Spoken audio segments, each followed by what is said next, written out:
नमस्कार। कहानी गोल्ड में आज सुनिए वरिष्ठ लेखिका सुमन बाजपेयी जी की लिखी कहानी काश तुम कहकर जाते। दोस्तों, सुमन बाजपेयी जी ने एमए हिंदी ऑनर्स व पत्रकारिता में अध्ययन किया है। करियर का आरंभ चिल्ड्रन बुक ट्रस्ट से किया था। यहीं से बाल लेखन की भी शुरुआत हुई। उसके बाद जागरण सखी, मेरी संगनी और 4th D वुमन नामक पत्रिकाओं में विभिन्न संपादकीय पदों पर काम किया। पिछले 32 सालों से कहानी, कविता व महिला विषयों तथा बाल लेखन में संलग्न है। खाली कलश, ठोस धरती का विश्वास, अग्निदान, एक सपने के सच होना और पीले झूमर नामक कहानी संग्रह समेत 600 से अधिक कहानियां व 1000 से अधिक लेख विभिन्न पत्र पत्रिकाओं में प्रकाशित हो चुके हैं। तो आइए सुनते हैं काश तुम कहकर जाते। कैसे हुआ यह सब? कैसे हो गया ऐसा? किसी को भी यकीन नहीं होगा इस बात पर। यकीन, विश्वास, कल्पना और न जाने कितने शब्द हैं जो मैं या कोई और इस बात को लेकर प्रयोग कर सकता है। किसी को यकीन दिलाने या होने की बात छोड़ भी दी जाए तो मुझे भी यकीन नहीं हो रहा है।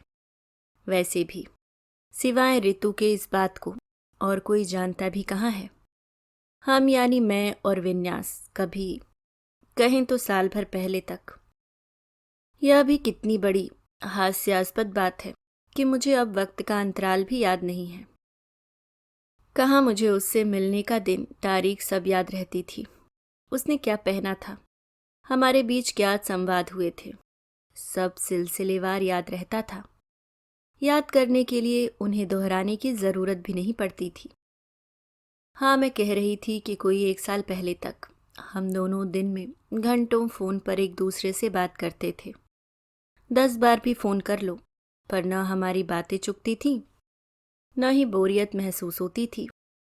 प्यार मोहब्बत ही नहीं, हमारी बातों के विषय असीमित थे। समाज, परिवार, संबंध, राजनीति, फिल्म, बुद्धिजीवी तर्क और हमारी समस्याएं, हमारी खुशी और गम। किस विषय पर बात करनी चाहिए, इसके बारे में सोचना नहीं पड़ता था। हर विषय, हर स्थिति पर हम खुलकर बात कर लेते थे। अपनी कमियों का खुलासा करने में न संकोच होता था, न ही अपनी असफलता की परतें खोलने में कोई हिचक होती थी। हमारे बीच सब कुछ एक सहज व निर्बाध गति से चलता था। मिल न पाए तो फोन पर ही अपनी भावनाओं के रेश रेशे बांट लेते थे। हालांकि उसके लिए फोन पर बात कर पाना भी किसी चुनौती से कम नहीं था। इसलिए मैं उसे मिस कॉल देती, सुविधा होती तो वह कॉल बैक करता। बात करने की बेचैनी हम दोनों में हर पल बनी रहती थी। ऋतु अक्सर पूछती, आखिर तुम दोनों क्या बातें करते हो, बातें चुकती नहीं हैं? मैं कहती, नहीं, कभी नहीं लगा कि जो बातें हम कर रहे हैं वे निरर्थक हैं। कभी कभी हम बिना बोले भी बहुत कुछ कह देते थे, तब हमारी सांसें धड़कती थीं। कभी कभी हाँ हूँ में बातें होती।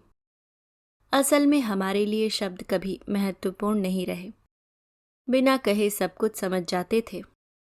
यकीन नहीं होता ना कि आज के ज़माने में भी ऐसा प्यार संभव है। हाँ, संभव है, तभी तो बरसों से। यह अंतराल मुझे याद है। 17 वर्षों से हमारे बीच एक रिश्ता व्याप्त है। विन्यास इसे दोस्ती का नाम देता है और मैं प्यार का।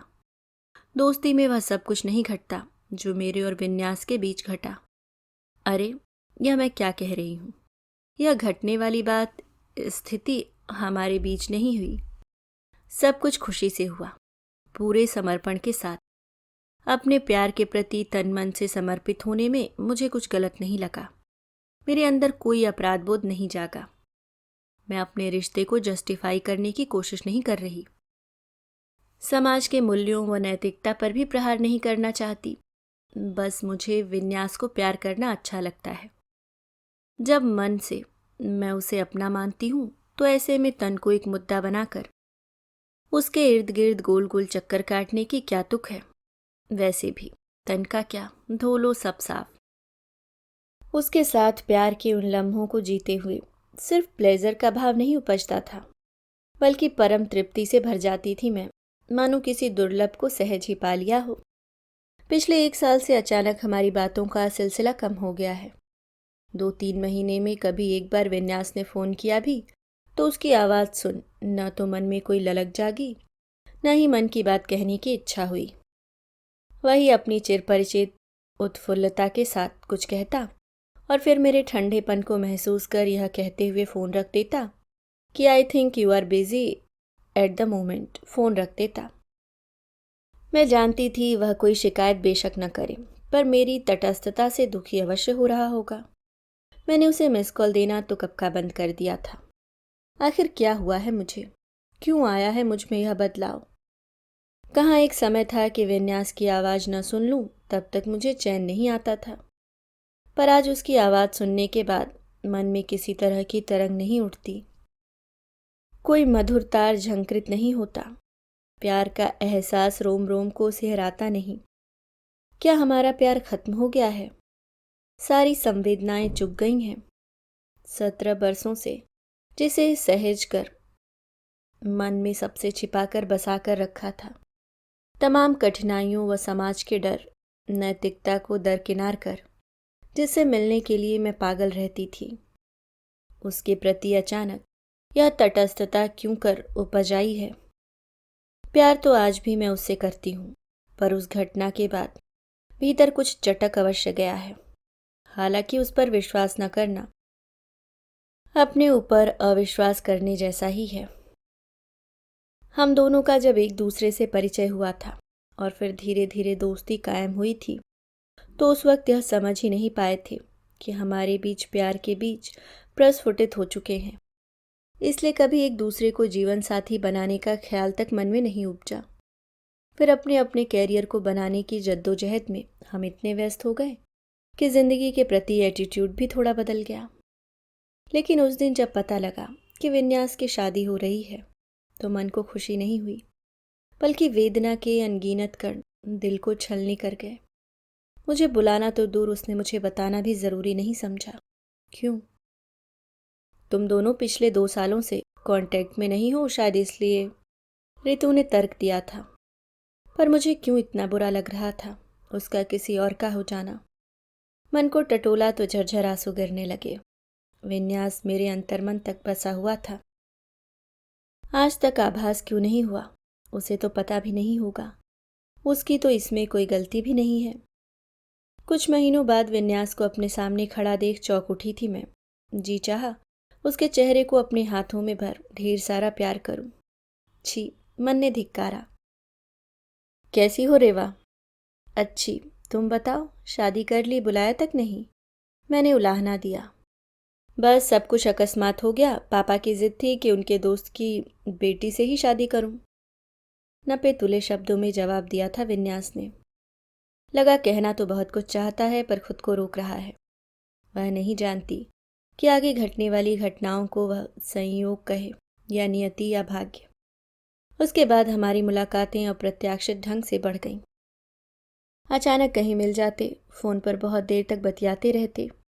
जब भी मैं विन्यास के साथ होती तो सारी दुनिया को भूल जाती, बिना उसे बताए कि मैं उससे कितना प्यार करती हूँ। उसको छिप छिप कर निहारा करती। उस दिन ऑटो स्ट्राइक थी, बसें इतनी भरी हुई थीं कि चढ़ना मुश्किल था। ऑफिस से निकलने के बाद बहुत इंतज़ार करने के बाद मैंने विन्यास को फ़ोन कर कहा कि वह मुझे घर तक लिफ्ट दे दे। हमारे रास्ते एक ही थे। उसका घर मेरे घर से थोड़े ही आगे था। उस दिन का लिफ्ट लेना एक सिलसिला बन गया। विन्यास कभी मुझे पिक कर लेता तो कभी ड्रॉप। उसके साथ वक्त गुजारते हुए मेरे मन की अस्थिरता बढ़ती जा रही थी। रेवा, तुम मुझसे प्यार करती हो ना? विन्यास का अचानक यूं पूछ बैठना मुझे चौंका गया था। मैं भी तुमसे बहुत प्यार करता हूँ, पर यह बात मुझे बहुत देर बाद महसूस हुई। सुनकर लगा कि इंद्रधनुष का हर रंग मेरे शरीर के हर अंग में छितर गया है। खुशी की हर लहर मुझे भिगो रही है। प्यार के अनगिनत तार झंझृत होने लगे मेरे आसपास। उसके बाद हम दोनों के लिए ही अपनी अपनी दुनिया में लौट जाना असंभव ही था। हमारी मुलाकातों के साथ हमारा प्यार भी बढ़ता गया।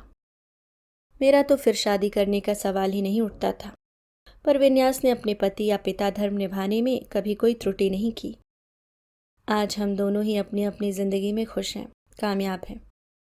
नहीं, मुझे कभी नहीं लगा कि मैं शादी कर लूँ। हालांकि विन्यास सदा ही एक गिल्ट से भरा रहा कि उसके कारण मैंने सेक्रीफाइस किया है। पर मैं जानती हूँ कि विन्यास के अलावा किसी और को अपनी ज़िंदगी में जगह देना मेरे लिए संभव ही नहीं है। मैं यह भी जानती हूँ कि मेरा उस पर कोई हक नहीं है, पर फिर भी एक दूसरे की कोई बात हमसे कभी छिपी नहीं रही। आदत सी हो गई थी हर बात बताने की। फिर विन्यास, तुमने वह बात मुझसे क्यों छिपाई जिसने मेरे विश्वास को डगमगा दिया? आज मैं बहुत लोनली फील कर रहा हूँ रेवा। शाम के 6 बजे होंगे जब विन्यास का फ़ोन आया था। उसकी पत्नी और उसमें कंपेटिबिलिटी का कोई सेतु नहीं था, इसलिए वह जब भी उदास होता मुझसे मिलने चला आता था। मैं ऑफिस से सीधे एक कल्चरल प्रोग्राम अटेंड करने जाने वाली थी। आ जाओ, प्रोग्राम देखेंगे तो चेंज हो जाएगा। बहुत देर इंतज़ार करने के बाद मैंने उसे मिस कॉल दी। उसके बाद उसका फ़ोन तो आया, पर यह क्या, विन्यास के अलावा एक महिला स्वर भी मेरे कानों से टकराया। यह तो बाद में पता चला था कि जेब में रखा मोबाइल अनजाने रिसीव हो गया था। उन दोनों के बीच हुई बातचीत में सुनती रही, रोती रही कि आखिर विन्यास और किसी के साथ क्यों गया।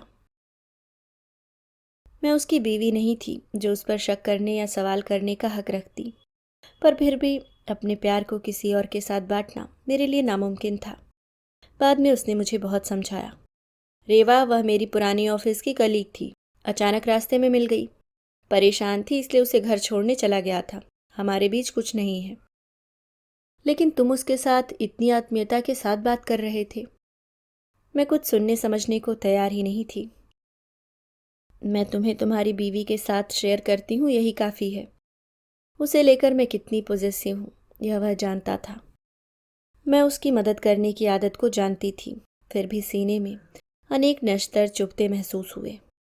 सॉरी रेवा, पर तुम तो मुझे अच्छी तरह से समझती हो, फिर भी इस तरह से रिएक्ट क्यों कर रही हो?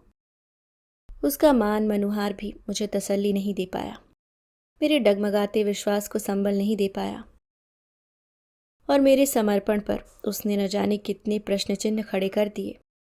मैं बस यही कहती रही, काश तुम कहकर जाते।